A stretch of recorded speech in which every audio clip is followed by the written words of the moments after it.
NASA की satellite को दिखे भोलेनाथ, वैज्ञानिकों ने माना शिव ही सत्य है। दोस्तों, क्या आप जानते हैं नासा के प्रोजेक्ट का नाम द शिवा प्रोजेक्ट रखा गया था। लेकिन सोचने वाली बात है कि आखिर क्यों? क्या सच में नासा ने भोलेनाथ को ढूंढ लिया है?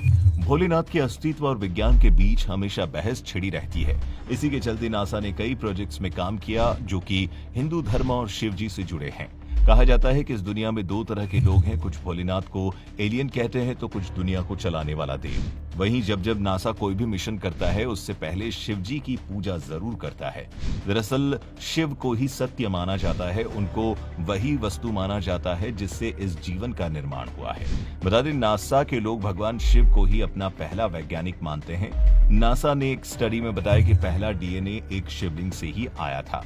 जी हाँ दोस्तों, आपने एकदम सही सुना। ये शिवलिंग उल्कापिंड के साथ धरती पर आया था। ये उल्कापिंड अगस्त 2011 में अलास्का में गिरा था। जब नासा के वैज्ञानिकों ने उसका अध्ययन किया तो उस शिवलिंग से ऐसे जीवाणु पाए गए जो इस बात को साफ करते हैं कि पृथ्वी पर पहली बार डीएनए एक शिवलिंग से ही आया था। अब आपके मन में कई सवाल उठ रहे होंगे और उनका उठना भी वाजिब है। आप सोच रहे होंगे कि क्या शिवजी वाकई में कलयुग में है? क्या वो सच में हम सबको देख रहे हैं?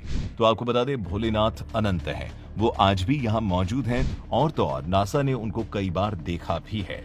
साल 2010 की बात की जाए तो आपको बता दें, नासा के हबल टेलीस्कोप में पृथ्वी से 7550 प्रकाश वर्ग दूर एक गैसों का गुब्बार देखा गया। इस गुब्बार का नाम था गैरीना नेबुला। ये नवजात तारों के पन्ने से निकलने वाली गैसों से बना था। लेकिन चौंकाने वाली बात तो ये थी कि इसमें लोगों को जटाधारी भोलेनाथ की तस्वीर को दिखाई देने लगी थी और ये फोटो आज भी सोशल मीडिया पर देखने को मिली है। वहीं अगर हम साल 2014 की बात करें तो नासा के न्यूक्लियर स्पेक्ट्रोस्कोपिक टेलीस्कोप एरे ने एक नेबुला की तस्वीर ली थी जिसका नाम रखा गया हैंड ऑफ गॉड। आपको जानकर हैरानी होगी कि भगवान के हाथ की तरह दिखता ये नेबुला पृथ्वी से 17,000 प्रकाश वर्ष दूर है। साइंस की भाषा में इसे पल्सर विंड नेबुला कहते हैं, लेकिन लोगों ने इसे भोलेनाथ का ही हाथ माना था। ठीक इसी तरह 2017 में भी नासा के हबल टेलीस्कोप को अंतरिक्ष में अलग अलग आकार के बादलों को समूह दिखाई दिया। ये त्रिशूल की तरह दिख रहा था। उस समय भी नासा की इस तस्वीर को भगवान शिव का त्रिशूल कहकर सोशल मीडिया पर वायरल किया गया था। वहीं दुनिया की सबसे बड़ी प्रयोगशाला सर्न के बाहर नटराज की मूर्ति लगी है जो जीवन के स्रोत को दर्शाती है। सर्न के वैज्ञानिकों का मानना है कि वो जो प्रयोग कर रहे हैं वो भगवान शिव के संहार करने के सिद्धांत पर आधारित है, यानी पहले संहार करो फिर निर्माण करो। इसीलिए सर्न प्रयोगशाला के बाहर तांडव करने वाले भगवान शिव की मूर्ति लगी हुई है। वहीं भोलेनाथ के अलावा लगभग एक साल पहले नासा ने ब्रह्मांड की एक ऐसी तस्वीर निकाली जिसे देखकर नासा के साथ साथ इस दुनिया का हर मनुष्य चौंक गया।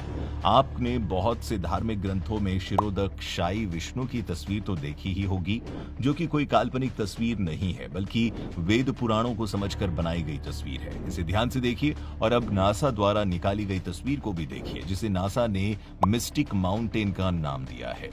अब अगर आप इस फोटो को ध्यान से देखें और इसकी तुलना क्षीरोदक्षाई विष्णु की तस्वीर से करें जो कि काल्पनिक नहीं है, तो आप पाएंगे कि नासा की तस्वीर बहुत हद तक भगवान विष्णु के इस रूप से मिलती जुलती है।